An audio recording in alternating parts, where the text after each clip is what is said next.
Doctor Baba Saheb Ambedkar open university.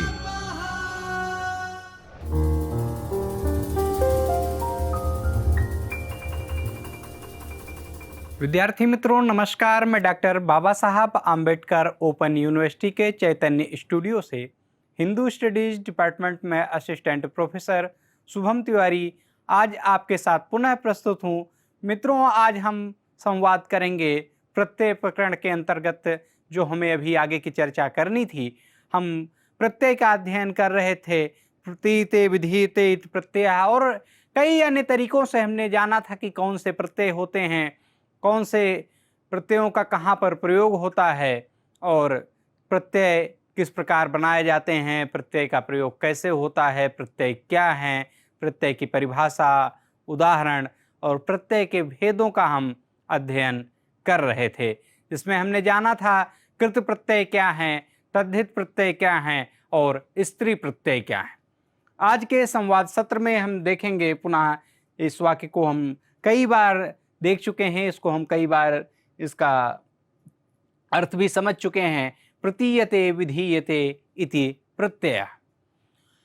इस प्रकरण में हम जानेंगे कि स्त्री प्रत्यय क्या है। हमने इससे पूर्व कृत प्रत्यय और तद्धित प्रत्यय को जाना।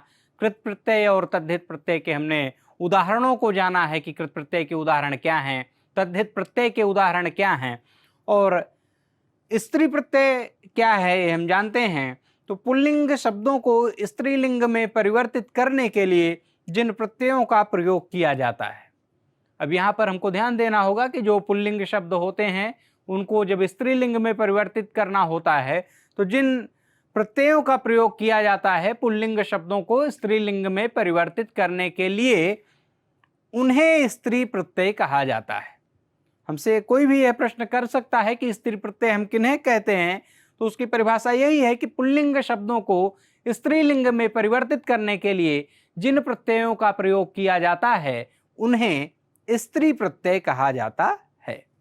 यह प्रक्रिया किसी पुल्लिंग शब्द के अंत में विशेष प्रत्यय जोड़कर उसे स्त्रीलिंग में बदलने का कार्य करती है। यह जो प्रक्रिया है पुल्लिंग से स्त्रीलिंग में बदलने की, वह पुल्लिंग शब्द के अंत में विशेष कोई भी प्रत्यय हो सकता है, उसे स्त्रीलिंग में बदलने का कार्य करते हैं पुल्लिंग शब्द को। उदाहरण हम देखते हैं स्त्री प्रत्यय के। अज ये शब्द है, यहाँ पर इसमें टाप स्त्री प्रत्यय लगा, टाप का आ बचता है अंत में शेष और शब्द बनता है अजा। अज बोलते हैं बकरा को और अजा बोलते हैं बकरी को। यहाँ अज एक पुल्लिंग शब्द है जिसमें टाप प्रत्यय जोड़कर अजा का स्त्रीलिंग रूप बना है। अज में टाप प्रत्यय लगा और टाप प्रत्यय का अंत में आ शेष बचता है, तो हम देखते हैं कि अज शब्द में टाप प्रत्यय जो है वो स्त्री प्रत्यय है, इसका आ अंत में शेष बचता है और यह शब्द बन जाता है अजा। अतः यहाँ पर ये अज जो पुल्लिंग शब्द है उसका अजा रूप बनाया गया टाप प्रत्यय जोड़कर। प्रतीयते विधीयते इति प्रत्यय हमने जाना। स्त्री प्रत्यय क्या है उसकी परिभाषा को हमने जाना और संस्कृत में निम्नलिखित स्त्री प्रत्ययों का प्रयोग किया जाता है। वो है टाप, टाप के अंत में आ बचता है, फिर डीप, डीस, डीन और डाप। ये भी डाप में भी आ बचता है, डीन प्रत्यय में ई बचता है, डीस में भी ई बचता है और डीप में भी ई बचता है।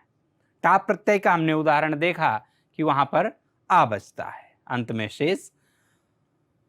टाप प्रत्यय के हम और उदाहरणों को जानेंगे और टाप प्रत्यय का प्रयोग कहाँ पर कैसे होता है वह भी हम जानेंगे। तो इस प्रत्यय का प्रयोग करते समय केवल आ जुड़ता है, जबकि टा में हलंत है और प का लोप हो जाता है। यह प्रत्यय विशेष रूप से अज आदि अकारांत शब्दों के साथ जोड़ा जाता है। अज का हमने उदाहरण देखा भी। अज के अतिरिक्त भी कुछ ऐसे अकारांत हम देख रहे हैं, यहाँ पर ह्रस्व आ है, छोटा आ है।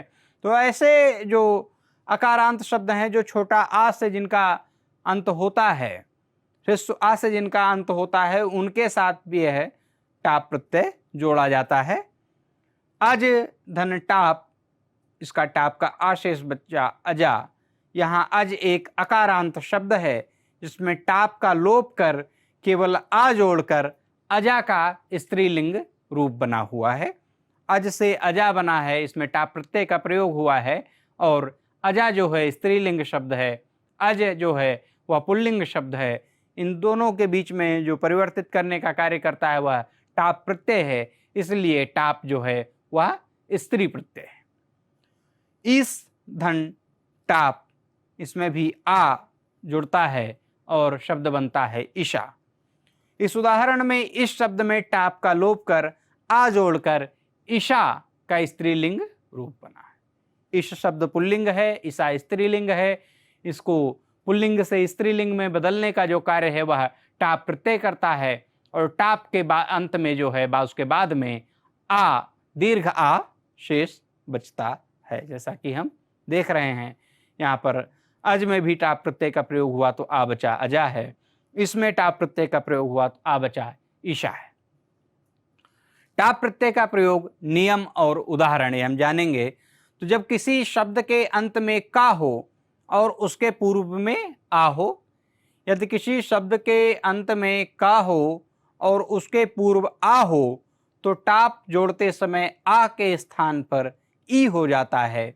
इसे इस प्रकार समझा जा सकता है, यदि किसी शब्द के अंत में अक हो तो उसमें टाप प्रत्यय जोड़ते समय आ का स्थान ई ले लेता है।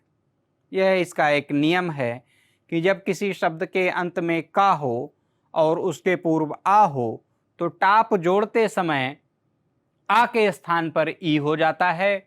इसे इस प्रकार से भी समझा जा सकता है कि यदि शब्द के अंत में अक हो, इसमें भी देख रहे हैं कि अंत में का है और उसके पूर्व आ है, तो उसमें टाप जोड़ते समय आ का जो स्थान है वह ई ले लेता है, आ के स्थान पर ई आ जाता है। नायक धन टाप शब्द बनता है नायिका।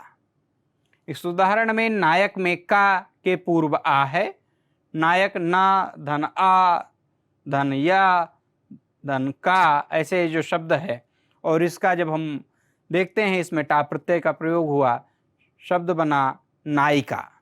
इस उदाहरण में नायक में का के पूर्व आ है जिससे आ के स्थान पर ई हो गया है और जो शब्द था नायक, नायक पुल्लिंग शब्द था और नायिका जो है वह स्त्रीलिंग शब्द है। नायक हीरो और नायिका जो है हीरोइन, ऐसा उसका इंग्लिश में उसके लिए शब्द प्रयोग होता है। तो यहाँ पर ये जो टाप प्रत्यय है नायक शब्द में लगाया गया, आ का जो यहाँ पर का के पूर्व आ है और आ के स्थान पर ई हो गया और पद बन जाता है, जो शब्द बनता है वह है नायिका। धावक शब्द है, इसमें भी टाप प्रत्यय का प्रयोग हुआ क्योंकि यहाँ पर भी हम देख रहे हैं कि का के पूर्व आ है, टाप प्रत्यय का प्रयोग हुआ, पद बना, जो शब्द बनता है वह है धाविका। धावक मतलब दौड़ने वाला, जो दौड़ने का कार्य करता है वह धावक बोला जाता है उसे। और धाविका जो है वह उसका स्त्रीलिंग शब्द है। यदि कोई महिला स्त्री दौड़ती है तो उसको धाविका बोलते हैं। यहाँ धावक में का के पूर्व आ है जिससे धावक का स्त्रीलिंग रूप धाविका बना है। धावक शब्द जो है पुल्लिंग है, धाविका स्त्रीलिंग है। धावक से धाविका जो बनाने का कार्य है वह टाप प्रत्यय कर रहा है और इसका हमने नियम देखा कि यदि का अंत में हो और उसके पूर्व आ हो तो आ के स्थान पर ई हो जाता है, जो आ का स्थान है वह ई पद ले लेता है। तो नायिका हो, धाविका हो, इनमें टाप प्रत्यय का प्रयोग हुआ और टाप प्रत्यय हमने जैसा कि देखा कि पुल्लिंग से स्त्रीलिंग बनाने का कार्य टाप प्रत्यय करता है। फिर पालक शब्द है, इसमें टाप प्रत्यय का प्रयोग हुआ, शब्द बना पालिका। पालक में भी का के पूर्व आ है जिससे पालक जो पुल्लिंग शब्द है उसका स्त्रीलिंग रूप पालिका बन जाता है। गायक शब्द है, गायक शब्द में टाप प्रत्यय का प्रयोग हुआ। यहाँ भी हम देख रहे हैं कि का के पहले जो का के पूर्व आ है, इससे गायक का जो स्त्रीलिंग शब्द है वह बन जाता है गायिका। वादक शब्द है, वादक भी पुल्लिंग शब्द है, इसमें टाप प्रत्यय का प्रयोग होता है, शब्द बनता है वादिका। वादक में भी का के पूर्व आ है जिससे वादक का जो स्त्रीलिंग रूप है वह शब्द बनता है वादिका। वादक जो किसी वाद्य यंत्र को बजाने का कार्य करता है, और वादिका जो कोई स्त्री किसी यंत्र को बजाने का कार्य करे। तो वादक से वादिका, गायक से गायिका, पालक से पालिका, इसके पूर्व नायक से नायिका, धावक से धाविका, ये जो शब्द हैं ये पुल्लिंग से स्त्रीलिंग में परिवर्तित हुए हैं और इनमें टाप प्रत्यय का प्रयोग किया गया है। हमारे पास टाप प्रत्यय का नियम, प्रयोग, परिभाषा और उदाहरण हमने अभी देखा, जाना। टाप प्रत्यय फिर मूषक शब्द है, चूहे के लिए प्रयोग होता है। मूषक में भी टाप प्रत्यय का प्रयोग हुआ, पद बना मूषिका। मूषिका, मूषक में भी का के पहले आ है, जिससे मूषक का स्त्रीलिंग जो रूप है वह मूषिका बन जाता है। सर्वक शब्द है, सर्वक में भी टाप प्रत्यय का प्रयोग हुआ, पद बनता है सर्विका। सर्वक में भी हम देखते हैं तो का के पहले जो का के पूर्व है पद है वह आ है, और इसीलिए जो का के पहले जब आ है तो इसका आ का स्थान ई ले लेता है, जैसा कि हमने नियम में जाना, और सर्वक का जो है वह सर्विका शब्द बन जाता है। इसमें कारक शब्द है, टाप प्रत्यय का प्रयोग हुआ, पद बनता है कारिका। कारक में भी का के पहले आ है, पूर्व का अर्थ पहले है, तो कारक के जो इसमें देखते हैं कारक में तो का के पहले आ आता है, जिससे कारक का जो स्त्रीलिंग रूप है वह कारिका बन जाता है। तो ये टाप प्रत्यय के हमने उदाहरण देखे कि कहाँ पर पुल्लिंग से स्त्रीलिंग कैसे बनते हैं शब्द, और पुल्लिंग से जब स्त्रीलिंग बनते हैं तो उसमें जो आ के स्थान पर ई ऐसा आ जाता है, तो मूषक का मूषिका है, सर्वक का सर्विका है, कारक का कारिका है, ऐसे इन पदों का निर्माण होता है। फिर हम डीप प्रत्यय देखेंगे तो ऋकारांत और नकारांत पुल्लिंग शब्दों से स्त्रीलिंग का निर्माण डीप प्रत्यय के माध्यम से किया जाता है। इसमें भी अंत में ई बचता है डीप प्रत्यय में। ऋकारांत मतलब जो शब्द री से अंत हों, मतलब बहुत सारे ऐसे शब्द होते हैं जिनका मातृ शब्द है, पितृ शब्द है, उनका अंत री से होता है, भ्रातृ शब्द है, उनका अंत री से होता है, ये ऋषि वाला री है। और नकारांत ना, जो ना से जिनका अंत हो, पुल्लिंग शब्दों के बाद डीप प्रत्यय लगा करके स्त्रीलिंग का निर्माण किया जाता है। जिन शब्दों के अंत में री होता है उनका री रा में परिवर्तित हो जाता है। जैसे हम देखते हैं कि दात्री शब्द है, डीप प्रत्यय का प्रयोग हुआ, दात्री शब्द बना। दात्री देने के अर्थ में है दाता, दात्री देने वाली महिला के लिए ऐसा ये शब्द बना है। चूँकि हम जान रहे हैं इसमें स्त्रीलिंग, स्त्री प्रत्यय पढ़ रहे हैं, तो कौन से शब्द से किस प्रकार जो स्त्री वाचक शब्द हैं बनेंगे उसका हम इसमें अध्ययन कर रहे हैं। धात्री शब्द है, उसमें भी डीप प्रत्यय का प्रयोग हुआ, पद बनता है धात्री। कर्तृ शब्द है, डीप प्रत्यय का प्रयोग हुआ, पद बना कर्त्री। भर्तृ शब्द है, डीप प्रत्यय का प्रयोग हुआ, शब्द बना भर्तृ। यहाँ पर हम देखते हैं कि जो री है वो रा में परिवर्तित हो जा रहा है, और डी प्रत्यय लगाकर स्त्रीलिंग का निर्माण ऋकारांत और नकारांत जो पुल्लिंग शब्द हैं इनमें किया जाता है। डी प्रत्यय के हमने उदाहरणों को देखा। फिर इसके बाद अन्य उदाहरण में कामिन शब्द है, इसमें डी प्रत्यय का प्रयोग हुआ, पद बनता है कामिनी। पैश्विन शब्द है, डी प्रत्यय का प्रयोग हुआ, पद बनता है पैश्विनी। दामिन शब्द है, डी प्रत्यय का प्रयोग हुआ, पद बना दामिनी। दामिनी बोलते हैं, दामिनी बिजली के लिए यह शब्द प्रयोग होता है जो आकाशीय विद्युत होती है। भामिनी शब्द है, डी प्रत्यय का प्रयोग हुआ, पद बना भामिनी। तेजस्विन शब्द है, डी प्रत्यय का प्रयोग हुआ, पद बना तेजस्विनी। यदि किसी शब्द का अंत मन हो तो वह बहुब्रीहि के अंत वाला शब्द हो। यदि किसी शब्द का अंत मन हो या वह बहुब्रीहि के अंत वाला शब्द हो तो वहाँ डीप का प्रयोग नहीं होता है। जो डीप प्रत्यय है वहाँ पर उसका प्रयोग नहीं किया जाता है। जिन शब्दों मतलब प्रतिपदिकों में ऊक प्रत्याहार, तो ऊक प्रत्याहार क्या है, ई ऊ री ली का किसी वर्ण का लोप हुआ हो, उनसे डीप प्रत्यय का प्रयोग करके स्त्रीलिंग बनाते हैं। डीप प्रत्यय का प्रयोग कहाँ करते हैं वह भी इसमें देख रहे हैं। और डी प्रत्यय के उदाहरण क्या हैं उनको भी हम इसके साथ जानने का एक प्रयास कर रहे हैं। फिर इसके बाद हम देखेंगे सत्र प्रत्यय। तो सत्र प्रत्यय से बने जो शब्द हैं उनके साथ डी प्रत्यय का प्रयोग करके स्त्रीलिंग बनाया जाता है। गच्छन शब्द है, डी प्रत्यय का प्रयोग हुआ, पद बनता है गच्छन्ति। पठन शब्द है, डी प्रत्यय का प्रयोग हुआ, पठन्ति। दिव्यन शब्द है, डी प्रत्यय का प्रयोग हुआ, पद बनता है दिव्यन्ति। चलन शब्द है, डी प्रत्यय का प्रयोग होता है, पद बनता है चलन्ति। हसन शब्द है, डी प्रत्यय का प्रयोग हुआ, शब्द बनता है हसन्ति। इस प्रकार हम देखते हैं कि जो प्रत्यय पहले से ही सत्र प्रत्यय के माध्यम से शब्द बने हैं उसमें भी हम डी प्रत्यय का प्रयोग करके स्त्रीलिंग बनाते हैं। और इसके साथ ही हमने अभी देखा कि डी प्रत्यय का प्रयोग और कहाँ होता है, तो कामिन के साथ लग करके कामिनी है, पयस्विन में पयस्विनी है, दामिन के साथ दामिनी है, तेजस्विन के साथ तेजस्विनी है।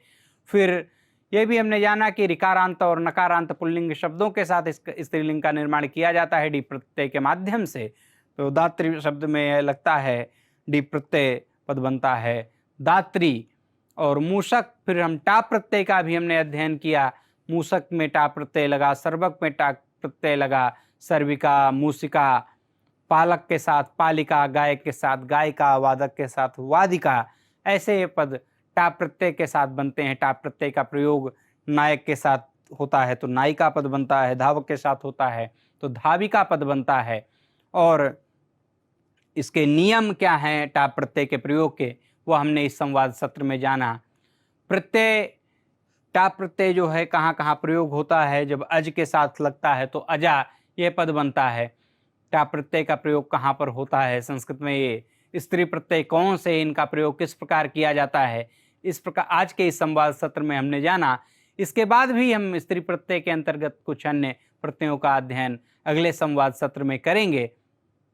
तब तक के लिए आप सभी को नमस्कार, धन्यवाद। स्वाध्यायः